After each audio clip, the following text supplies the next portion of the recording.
થરાદ દારૂકાંડમાં રાહુલ ગાંધીની entry. Shivnagar police સ્ટેશને પોલીસને ખખડાવ્યા બાદ રાહુલ ગાંધીનું જિગ્નેશ મેવાણીને સમર્થન। એક્સ પર પોસ્ટ કરી જિગ્નેશ મેવાણીને આપ્યું સમર્થન। કોંગ્રેસની જન આક્રોશ યાત્રાના પણ કર્યા વખાણ। ભારતીય જનતા પાર્ટી પર કર્યા પ્રહાર। ગુજરાત સરકારને દારૂ અને ડ્રગ્સને લઈ આડે હાથ લીધી। નમસ્કાર મિત્રો મેવાણીના સમર્થનમાં દિલ્હી દરબાર। હવે રાહુલ ગાંધી ખુદ મેદાને છે। વાત એ છે કેટલો ફરક પડશે ગુજરાતની જનતા વચ્ચે, શું મેસેજ જશે આવનાર દિવસોમાં, શું બદી દૂર થઈ શકે છે। વિસ્તારથી વાત કરું દારૂ અને ડ્રગ્સની બદી કોને ખબર નથી અને કેટલાય લોકો આજ સુધીમાં મૃત્યુ પામ્યા છે, કેટલી બહેનો વિધવા થઈ ચૂકી, કેટલાય બાળકો અનાથ થઈ ચૂક્યા, લઠ્ઠાકાંડ સામે આવી ચૂક્યા। ફરક કોને પડે છે? સવાલ એ હતો કે નેતૃત્વ કરનાર વ્યક્તિ જો મહત્વનો હોય તો પછી મુદ્દામાં ફરક પડે। તમારો બોલવાનો અંદાજ, લડાઈ લડવાનો અંદાજ મહત્વનો હોય છે। જિગ્નેશ મેવાણીએ મુદ્દો ઉપાડ્યો। થરાદમાં પોલીસને ખખડાવ્યા બાદ ગુજરાતમાં ઠેર ઠેરથી તેને સમર્થન મળી રહ્યું છે। વાત એ છે કે હવે દારૂ અને ડ્રગ્સનો મુદ્દો ખૂબ મોટો થઈ ચૂક્યો છે। રાજ્યના ગૃહમંત્રી, રાજ્યના નાયબ મુખ્યમંત્રી હર્ષ સંઘવીએ જવાબ આપ્યો અને ત્યારબાદ આ મુદ્દો વધુ લંબાયો છે। આ જ કારણોસર હવે તેઓ જવાબ આપવાનું ટાળી રહ્યા છે। બીજી તરફ જિગ્નેશ મેવાણી એક પછી એક ચેલેન્જ આપી રહ્યા છે। પહેલી ચેલેન્જ 100 દિવસ આપ્યા, દારૂ ડ્રગ્સ દૂર કરીને બતાવો। બીજી ચેલેન્જ જાહેરમાં આવો ડિબેટ કરીએ। ત્રીજી ચેલેન્જ ડ્રગ્સના આંકડા સાચા જાહેર કરો। આ 3 ચેલેન્જ છે અને એક પછી એક વાત કરવામાં આવી રહી છે। આક્રોશ યાત્રા જેમ જેમ આગળ વધી રહી છે કોંગ્રેસની, તેમ તેમ આ મુદ્દો મોટો થઈ રહ્યો છે। ખેડૂતોની વાત કરવામાં આવે છે, પરંતુ રાહુલ ગાંધીએ પોતાનો અભિપ્રાય હવે મૂકી દીધો છે। એક્સ પોસ્ટ પર તેમણે પોતાનું મંતવ્ય લખ્યું છે અને જિગ્નેશ મેવાણીને સમર્થન આપ્યું છે। હું તમને વાંચીને સંભળાવું કે રાહુલ ગાંધી મેવાણીના દારૂ કાંડને લઈ શું કહેવા માંગે છે। તેઓ લખે છે हिंदी में, गुजरात में चल रही कांग्रेस की जन आक्रोश यात्रा के दौरान लोगों ने, खासकर महिलाओं ने बार बार कहा कि राज्य में बढ़ते नशे, अवैध शराब और अपराध ने उनके जीवन में असुरक्षा को गहरा कर दिया है। गुजरात महात्मा गांधी और सरदार पटेल की वह धरती है जहाँ सत्य, नैतिकता और न्याय की परंपरा रही है, मगर पिछले कुछ सालों से प्रदेश के युवाओं का भविष्य ड्रग्स और अपराध की अंधेरी दुनिया की ओर धकेला जा रहा है। એટલે કે આ મહાત્મા ગાંધી, સરદાર પટેલની ભૂમિ છે અને આ ભૂમિ પર યુવાધન આ રીતે બરબાદ થઈ રહ્યું છે નશાના કારોબારમાં। महिलाएं बड़ी संख्या में सड़कों पर उतर रही है क्योंकि अपराधियों को सत्ता का संरक्षण मिल रहा है, उन्हें सिर्फ उपेक्षा मिल रही है। તેમણે કહ્યું કે જે મહિલાઓ પરેશાન થઈ ચૂકી છે, એમના પરિવારમાં કોઈ દારૂ પીતા હોય, ઝઘડા થતા હોય, પરેશાન થઈ ચૂકી છે, એ મહિલાએ રસ્તા પર આવી રહી છે, એ મહિલાઓ આંદોલન કરી રહી છે, પરંતુ જે બુટલેગર છે, જે પેડલરો છે, જે માલ લાવી રહ્યા છે, તેને સત્તાનું સમર્થન છે, જે વિરોધ કરે તેની સામે કાર્યવાહી કરવામાં આવે છે।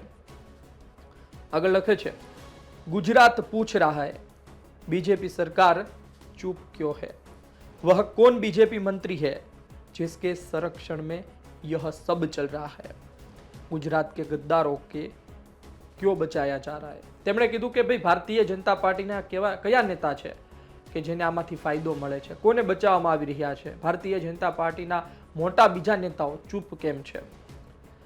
एक और बड़ा मुद्दा जो यात्रा के दौरान हर बैठक में सामने आया वह किसानों का है।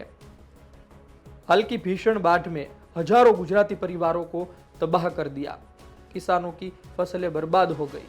जब मोदी जी गुजरात के मुख्यमंत्री थे तो राहत पैकेज की बातों की रट रुकती नहीं थी।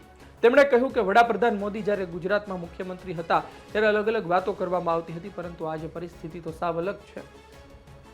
આગળ શું લખ્યું છે, आज गुजरात डूब रहा है, डबल इंजन सरकार है, वे प्रधानमंत्री है और न पर्याप्त राहत दिख रही है न संवेदना।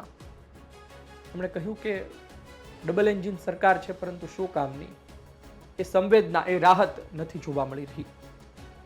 गुजरात में भयानक जनाक्रोश है, हर परिवार अपने बच्चों के भविष्य को लेकर चिंतित है।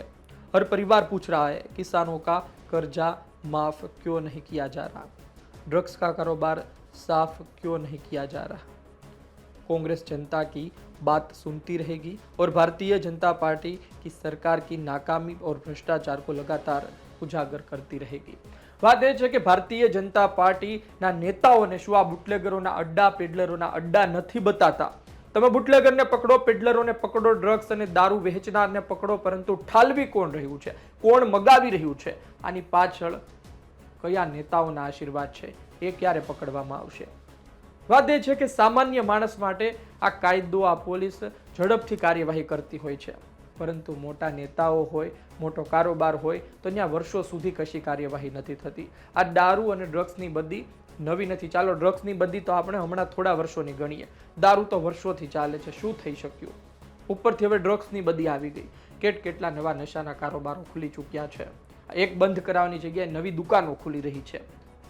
ખરા અર્થમાં ગુજરાતની જનતા માટે આ સારું નથી. એક સારા સમાજના નિર્માણમાં આ કદા પણ સારું ના હોઈ શકે.